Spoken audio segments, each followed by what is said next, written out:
Hi everyone, my name is DartPro. I'm a Sonic Adventure 2 battle speedrunner. Today we'll be looking at a recent Find and Final Rush.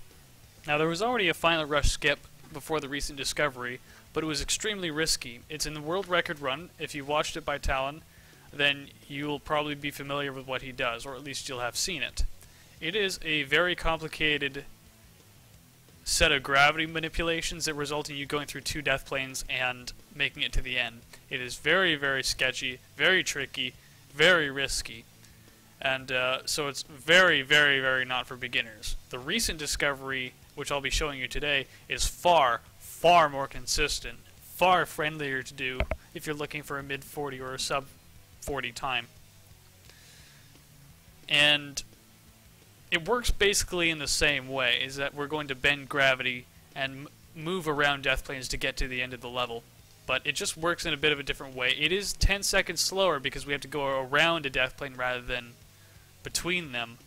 But again, the reward of 10 seconds is far offset by the complete lack of risk in this. If you're practicing this, you can expect to do it pretty much every time.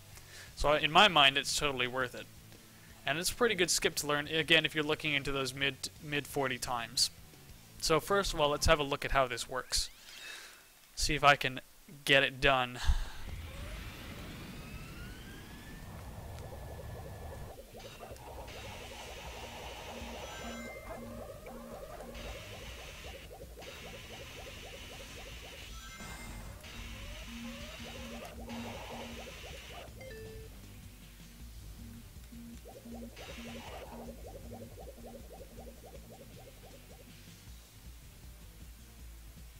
So now I've got a little bit of time. This is what the game thinks down is. You can see by my controller I'm not holding. I have to hold a specific direction, and I have to keep very still. And in a second here we'll be doing a left turn. So I've just gone around the corner of a death plane, and now we are falling towards the end. I might not have enough height here, or I might have enough height. I would like to have enough height to show you guys how this is supposed to look. If I don't, that's okay. This is the tough part. Getting the gravity bounce, getting the right angle, and getting the left turn at the right time. And then you'll be able to see where this ends up. There is a strat that does not use the bounce. It tends to end up with a lot more height, so it front loads the risk. If you screw up very early, whereas here, if you screw up at the end, so you lose a little bit of time versus that strat. But I feel like this is a more clear strat to see and learn from. Then from there, you can develop yourself and go learn the bounce less strat. So we've got plenty of height here, and that is a goal ring. So this works in a very interesting way. Basically, if you've played around with, say, Pyramid Cave gravity bounces or the non-FR skip gravity bounce that I like to do in this level, you know that doing a spin dash off of a slanty ledge and then bouncing, your gravity is changed. What the game thinks is down for you has changed. Well, it turns out the same thing happens with a rail. So let's have a closer look at how this works.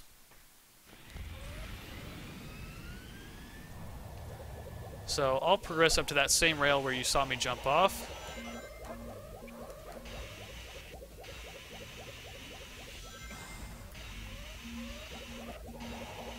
Let's jump off here and have a look at what's going on. So if I stand up here, you can see that rail off to the right, kind of.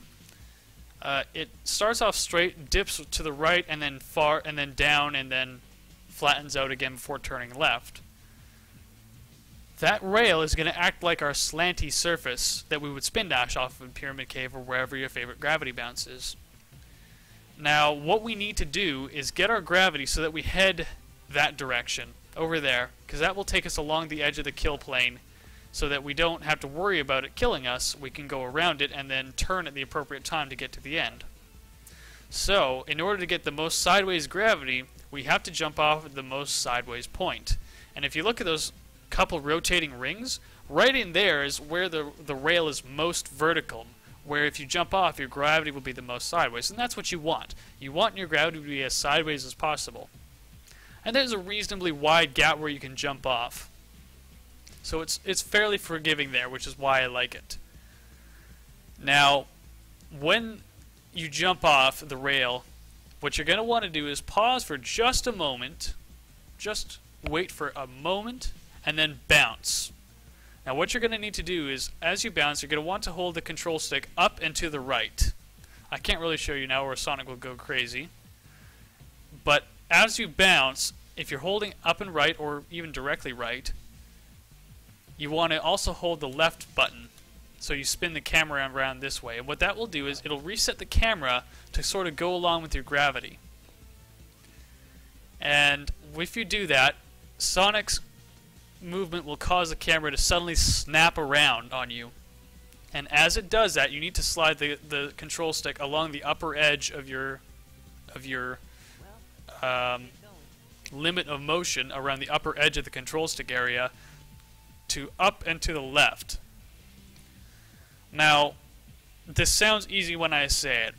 It's not easy, but you can do it every time once you sort of get the rhythm of it. And it's not terribly touchy. You don't have to immediately get the right angle. You can sort of dilly-dally for a bit and make sure that you're not going to hose yourself. But here's the risk. While you're doing that long sideways bounce that you saw me do, your control stick has to be to the left to avoid resetting gravity. If you reset gravity, it'll look like Sonic bounces off an invisible wall and you'll start falling down again. Of course, that's not what you want. So you need to hold left for sure. But if the more up you can hold, up causes the bounce to give you more height at the end of it. It has more up instead of down.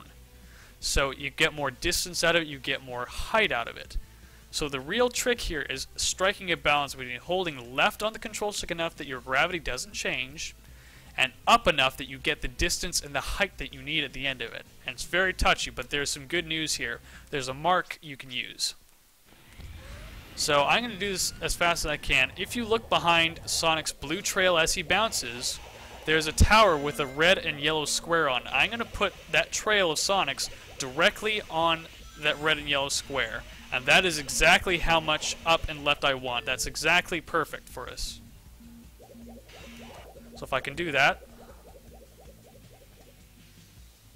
No, uh-oh. Here we go. Boom. You see that black and red square? My trail is now exactly where it needs to be. I could be a little bit more aggressive here. Now if I'm too aggressive and I hold too much up, this happens. And I just bounce off of a wall, what looks like a wall. But that's just gravity resetting. And of course you die. But that's okay.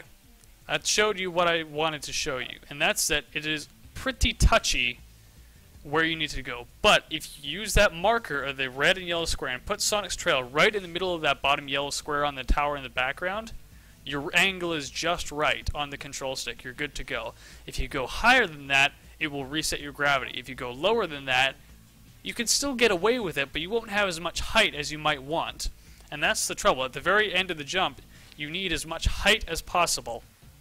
So there's a second portion of this, and that's that once you reach the end of the death plane, you need to turn left. But of course, when you turn left, well, this is a bit of a tricky proposition. Some guys like to time it off of when they hit the rail, or when they jump off the rail, or other stuff. My preference is to use this checkpoint behind me here. I can't get up to it, but you saw where I spawned after I died from that failed attempt. That checkpoint, I usually hit it at 16 seconds, sometimes 15. Now, as long as everything goes smoothly between that checkpoint and the rail jump off, you'll be okay, as long as you can keep it consistent. Now, the checkpoint I hit is at 16 or sometimes 15.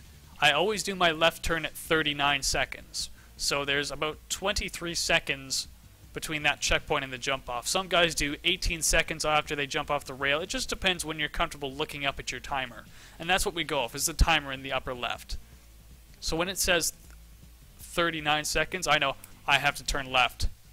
And the way you turn left is up to you, but the best way to do it, I find, is to, when you're holding, if you look at the control stick, when you're holding up and left there, I quickly rotate it straight up so it resets gravity, and this sort of halts your fall for a second, and then I do a 90-degree, approximately 90-degree turn to the left while doing a homing attack cancel, which is, of course, just your standard homing attack, and then press B afterwards. Boom. And that gives you a nice little burst of distance and height, and you can use all the distance and height you can get in this skip. Now there are markers for that too. Basically, after you do the left turn, there is there's two clues I look for. The first is there's sort of a bay of blue water surrounded by a cloud that you put Sonic in the middle of and you're heading the right direction. And also you can tell that you're going the right way if to the left and a little bit lower than Sonic, there's sort of a swirl of cloud. And those are the two markers that I use. And that tends to take me basically where I want to go. So let's see if I can do that.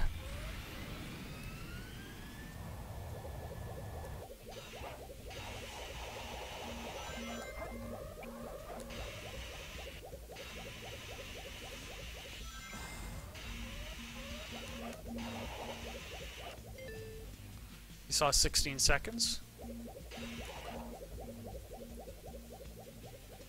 Look at my angle in the right spot. I can be a little bit more aggressive here. So I'm slowly tilting the control stick up until I get the angle I want, and there I go. So I'm going to wait for 39 seconds. Your time may differ depending on how fast you get through that early section. I'll wait a little bit more. I don't need all the height. So here, homing attack cancels left turn. So now you can see there's sort of a bay of blue that I've got Sonic in, and to the left there's that swirly cloud. This is about the right angle. I'm pretty sure I don't have enough height for the end of this, but that's okay. This is just to show you how the left turn is supposed to work. So just notice I have Sonic stuck in this blue bay. You can see it on the upper left there's a tower, on the upper right there's a tower, and that swirl of cloud to the left side. And this tells me I'm going the right direction. You can adjust it a little bit from here. It's a little bit touchy with the control stick, but, you know. Now I don't have enough height on this one. That's okay. I don't really mind. But you can see where this is supposed to take me. Maybe I'll be able to show you the invisible wall here. There's an invisible wall here that you can sort of bounce off of to get a little bit more distance. Oh, maybe not. Nope. But that's where the invisible wall is. You saw me bounce off of it. You can actually bounce off the top of that to get to the goal ring if your height is a little bit sketchy. It's tricky, but all you have to do is go towards the goal ring, and if everything goes well, you'll bounce off the invisible wall, get stuck on another one, then fall straight down to the platform and you'll be okay. I recommend playing with that a bunch of times, even if your height is a little bit sketchy, to get a feel where that invisible wall is. It really can save your butt in a pinch if your height is not what it needs to be.